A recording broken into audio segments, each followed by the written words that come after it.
Hello everyone, myself Dr. Bharat Singh Meena from government college Kota. आज हम chemical bonding second में ionic solids के अंतर्गत solvation energy and solubility of ionic solids या हम कहें विलायकन ऊर्जा एवं आयनिक ठोसों की विलेयता। तो आइए सबसे पहले हम विलायकन ऊर्जा के बारे में पढ़ते हैं। विलायकन ऊर्जा किसे कहते हैं और ये किस प्रकार से किसी यौगिक को प्रभावित करती है। जैसा कि हम जानते हैं कि हाई डाई इलेक्ट्रिक स्थिरांक वाले विलायकों के जो मॉलिक्यूल्स होते हैं वो पोलर होते हैं या द्विध्रुवी होते हैं। एग्जाम्पल के लिए हम लेते हैं पानी के मॉलिक्यूल्स के ऑक्सीजन वाला सिरा अधिक ऋण विद्युतीय होने के कारण आंशिक ऋणावेशित होता है। आप देखिए यहाँ ये हमने उदाहरण के तौर पर वाटर मॉलिक्यूल लिया है और इसका जो ऑक्सीजन वाला सिरा ये आपको दिखाई दे रहा है, इस पर डेल माइनस चार्ज है और दूसरे इससे जुड़े हुए हाइड्रोजन आयन हैं उन पर डेल पॉजिटिव चार्ज है। तो जो ऑक्सीजन वाला सिरा है वो अधिक ऋण विद्युतीय होने के कारण आंशिक ऋणावेशित है, जबकि हाइड्रोजन वाले सिरे आंशिक रूप से धनावेशित हैं। इसको इस प्रकार से भी हम इसका डायग्राम बना सकते हैं। अब क्या होगा जब किसी आयनिक यौगिक, उदाहरण के लिए हम NaCl को लेते हैं कि क्रिस्टल इनके संपर्क में आएंगे, किसके, इन आयनों के संपर्क में आएंगे, तो क्या होगा, धनायन जो Na+ है जल के ऋणात्मक ध्रुवों को अपनी तरफ आकर्षित करेगा क्योंकि एक दूसरे के अपोजिट चार्ज है, जबकि ऋणायन ये वाला चार्ज, जबकि ऋणायन Cl- जो Cl- होगा वो H+ जल के धनायन ध्रुवों को अपनी तरफ आकर्षित करते हैं। इसके फलस्वरूप क्या होगा कि जल के अणु इन आयनों को क्रिस्टल जालक से खींचकर अलग कर देते हैं। वाटर मॉलिक्यूल्स कौन से, जो NaCl का क्रिस्टल था उसके जालक से खींच के ये अलग कर देंगे और इन्हें विपरीत आवेशित सिरों द्वारा घेर कर आच्छादित कर देते हैं। जल के अणुओं द्वारा किसी आयन के इस प्रकार घेर लेने की जो प्रोसेस होती है उसको हम जलयोजन या हाइड्रेशन कहते हैं। आयन के चारों ओर प्रबल हाइड्रोजन बंध के कारण जल के अणु कई लेयर्स में व्यवस्थित हो जाते हैं और आप डायग्राम के माध्यम से देखेंगे। देखिए जल के अणु ये फर्स्ट लेयर, ये सेकंड लेयर, इसी प्रकार से यहाँ भी 2 लेयर आपको दिखाई दे रही हैं, तो कई लेयर्स में व्यवस्थित हो जाते हैं। अब बात आती है कि HF हाइड्रोजन फ्लोराइड भी द्विध्रुव आघूर्ण, हाइड्रोजन फ्लोराइड का जो द्विध्रुव आघूर्ण है वो भी अधिक होता है और उसमें प्रबल हाइड्रोजन बंध भी पाए जाते हैं। इसके इसके बावजूद भी वह एक अच्छा सॉल्वेंट नहीं है। क्या कारण है? इसका कारण यह है कि हाइड्रोजन फ्लोराइड जल से दुर्बल क्षारक है और यह एक दुर्बल इलेक्ट्रॉन देता है और धनायन को विलायकन द्वारा स्थायीकृत करने में असमर्थ है। इसीलिए इसको हाइड्रोजन फ्लोराइड को एक अच्छा विलायक नहीं मानते। आप जैसा कि मैंने बताया था कि कई लेयर्स में ये व्यवस्थित हो जाते हैं। देखिए ये इसकी प्राथमिक जलयोजन वृत्त बन गया है, ये इसका द्वितीय जलयोजन वृत्त बन गया है। Na व Cl आयनों का जलयोजन, इस प्रकार से ये एक दूसरे को आकर्षित करते हैं। इस प्रकार मुक्त आयन जलयोजित होकर स्थायी हो जाते हैं। इस प्रक्रिया में क्या होगी, एनर्जी रिलीज होगी और यह ऊर्जा जलयोजन ऊर्जा या हाइड्रेशन एनर्जी कहलाती है।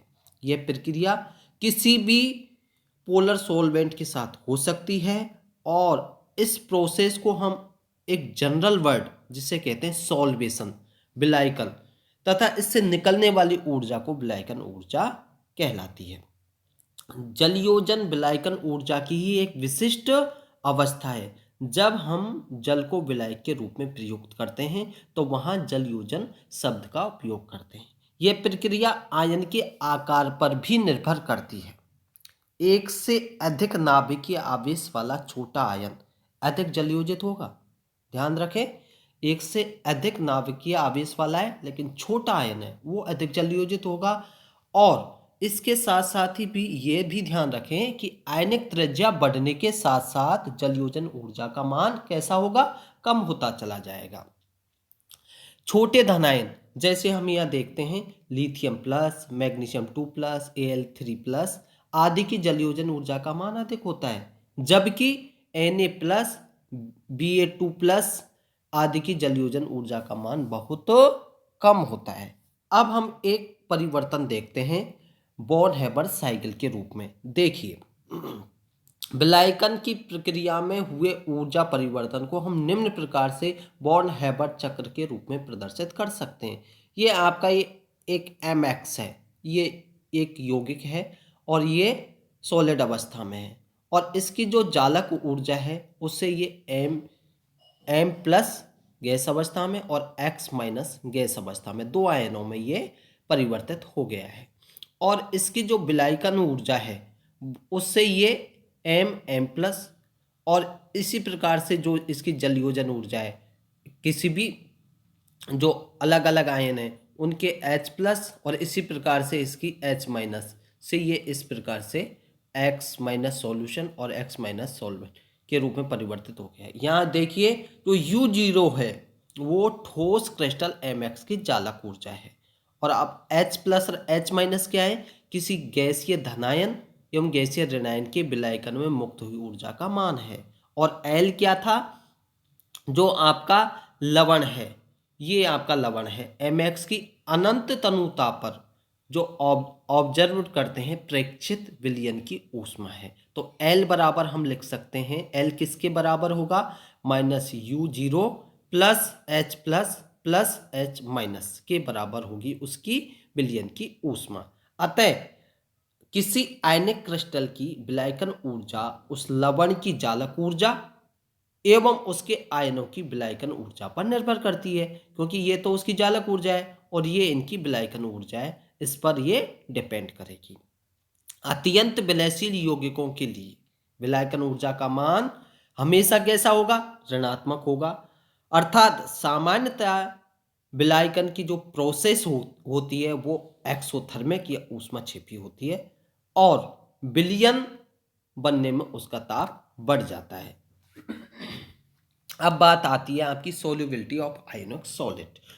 सोल्युबिलिटी ऑफ आयनिक सॉलिड्स क्या है, जैसा कि हम जानते हैं कि आयनिक यौगिक कैसे होते हैं, आपके ठोस क्रिस्टलीय होते हैं, जिनमें क्या होता है, आयन सिमेट्रिकल रूप से व्यवस्थित होकर आयनिक जालक या क्रिस्टल जालक बनाते हैं। चूंकि आयन विपरीत आवेशित होते हैं, अतः प्रबल स्थिर वैद्युत आकर्षण बल द्वारा ये परस्पर बंधे रहते हैं। आयनिक यौगिकों को विलय करने के लिए इन बलों को हटाकर क्रिस्टल जालक को तोड़ना होता है, और इसके लिए जो ऊर्जा देनी पड़ती है उसका मान जालक ऊर्जा के मान से अधिक होना चाहिए, जिससे कि क्रिस्टल जालक से आयन पृथक हो सके। यह ऊर्जा विलयन ऊर्जा से विलयन क्रिया से अर्थात विलायकन ऊर्जा से प्राप्त होती है। अब किसी आयनिक यौगिक के लिए यदि जलयोजन ऊर्जा का मान जालक ऊर्जा की तुलना में अधिक हो तो वह यौगिक कैसा होगा, जल में विलयशील होगा। ध्यान रखें, जलयोजन ऊर्जा का मान किससे अधिक होगा, जालक ऊर्जा की तुलना में अधिक होगा, तो वह यौगिक जल में विलयशील होगा। इसके विपरीत यदि किसी आयनिक यौगिक की जालक ऊर्जा का मान जलयोजन ऊर्जा से अधिक हो तो वह यौगिक जल में अविलयशील होगा। इसे हम इस प्रकार भी समझ सकते हैं कि अगर जालक ऊर्जा है और इसका मान जलयोजन ऊर्जा से अधिक है तो वह यौगिक जल में कैसा है, अविलय। और अगर जालक ऊर्जा का मान जलयोजन ऊर्जा का मान जालक ऊर्जा के मान से अधिक है तो वह यौगिक जल में विलय होगा। इसके अतिरिक्त एक और फैक्टर है, वह क्या फैक्टर है जो इनको कंट्रोल करता है, इनकी विलयता को, वह है आपकी एंट्रोपी परिवर्तन। कैसे, जो आयनिक क्रिस्टलीय ठोसों की विलेयता को नियंत्रित करता है वह है एंट्रोपी परिवर्तन, जिसके कारण कई ऐसे यौगिक भी अत्यंत विलयशील होते हैं जिनकी विलायकन ऊर्जा का मान धनात्मक होता है, अर्थात जिनकी विलायकन की जो प्रोसेस है वो ऊष्मा शोषी या एंडोथर्मिक होती है। जैसा कि हम आयन में, क्रिस्टल में आयन बिल्कुल व्यवस्थित रूप में रहते हैं, विलायकन में यह व्यवस्था बिगड़ जाती है, अर्थात उसकी एंट्रोपी बहुत अधिक बढ़ जाती है। लेकिन आयन विलायक अणुओं में अपने आप को जलयोजन द्वारा व्यवस्थित कर लेते हैं, जिससे इनकी एंट्रोपी घट जाती है। अब हम इसको विलायकन ऊर्जा और एंट्रोपी परिवर्तन के प्रभाव को एक ऊष्मागतिकीय रिलेशंस के रूप में देखते हैं। आप देखिए, किसी तंत्र की मुक्त ऊर्जा एवं एंट्रोपी परिवर्तन में निम्न प्रकार का संबंध होता है: डेल जी बराबर del H minus T del S. किसी विलयन के लिए एंथैल्पी परिवर्तन डेल एच क्या है? विलायकन ऊर्जा एवं विलयन ऊष्मा एल।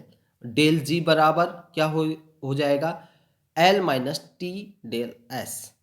अब जो ये समीकरण है, इस समीकरण में डेल जी का मान ऋणात्मक हो तो यह स्वतः प्रक्रम होगा, अर्थात विलयन बन जाएगा। और डेल जी के ऋणात्मक मान के लिए निम्न दो शर्तों का पालन होना आवश्यक है। कौन कौन सी शर्तें हैं? पहली है एल का मान ऋणात्मक हो, अर्थात विलायकन का जो प्रोसेस है वो ऊष्मा छिपी हो। दूसरा है एल के धनात्मक मान की स्थिति में डेल एस का मान उच्च हो। क्यों? एंट्रोपी तंत्र की अव्यवस्था का माप होती है, अतः विलयन बनने की प्रक्रिया में तंत्र की अव्यवस्था में जितनी वृद्धि होगी उतनी ही सुविधा से विलयन बन जाएगा। तो ये हमने किस किस के बारे में डिस्कस किया? एक तो विलायकन ऊर्जा और दूसरा आयनिक ठोसों की विलेयता। अब बात आती है कि आयनिक यौगिकों की विलेयता को प्रभावित करने वाले कारक। आयनिक यौगिकों की विलेयता को प्रभावित करने वाले कारक, पहला है विलायक का डाई इलेक्ट्रिक स्थिरांक, दूसरा है आयनिक आकार, तीसरा है आयनिक आवेश और चौथा है धनायनों के इलेक्ट्रॉनिक विन्यास और पांचवा है ऋणायनों की ध्रुवणता व धनायनों की ध्रुवण क्षमता। और इस प्रकार से हम इन सभी कारकों के बारे में विस्तार से अध्ययन करेंगे और इनके बारे में समझेंगे कि किस प्रकार से ये किसी आयनिक यौगिकों की विलेयता को प्रभावित करते हैं। तो आइए हम सबसे पहले देखते हैं कि यहाँ पर जो पहला है आपका विलायक का डाइइलेक्ट्रिक स्थिरांक, डाइइलेक्ट्रिक कांस्टेंट। जब एक आयनिक यौगिक को जल में मिलाया जाता है तो उसकी सतह वाले आयन जल अणुओं के विपरीत आयन वाले भाग को आकर्षित करने लगेंगे। नेचुरल सी बात है कि विपरीत आवेशित आयन होने के कारण वो एक दूसरे को अट्रैक्ट करेंगे और क्रिस्टलों में आयन निरंतर कैसे करेंगे? कंपन करते रहते हैं। अतः उनकी जो गतिज ऊर्जा है आयनों को क्रिस्टल से बाहर निकालने का प्रयत्न करती है, किंतु जो विपरीत आवेशित आयनों के प्रबल आकर्षण बल के कारण ऐसा हो नहीं पाता। जल के ध्रुवीय अणुओं के संपर्क में आने से आयनों का आवेश कुछ सीमा तक उदासीन हो जाता है, जिससे क्या होगा? उनका परस्पर आकर्षण बल बहुत कुछ मात्रा में कम हो जाता है और वे क्रिस्टल क्या करेंगे? क्रिस्टल जालक से बाहर निकलने में सफल हो जाते हैं। किसी विलायक में आयनिक आवेश को उदासीन करने की जितनी अधिक क्षमता होगी वह विलायक उतना ही अच्छा विलायक होगा। किसी पदार्थ के लिए विद्युत आवेश को उदासीन कर सकने की क्षमता का माप ही डाइइलेक्ट्रिक स्थिरांक कहलाता है और इसे एप्सिलॉन द्वारा प्रदर्शित किया जाता है। जल के लिए इसका मान 80 है, जो जल को आयनिक यौगिकों के लिए एक सर्वोत्तम विलायक बनाने के लिए पर्याप्त है। किसी विलायक के लिए एप्सिलॉन का मान जितना अधिक होगा वह उतना ही उत्तम विलायक होगा।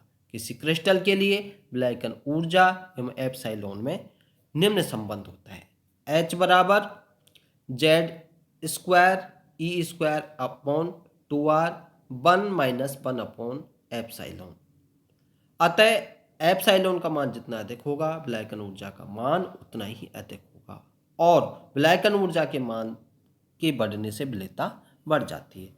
अतः किसी विलायक के लिए एप्साइलॉन का मान जितना अधिक होगा उतनी ही अधिक उसमें आयनिक यौगिकों की विलेयता होगी।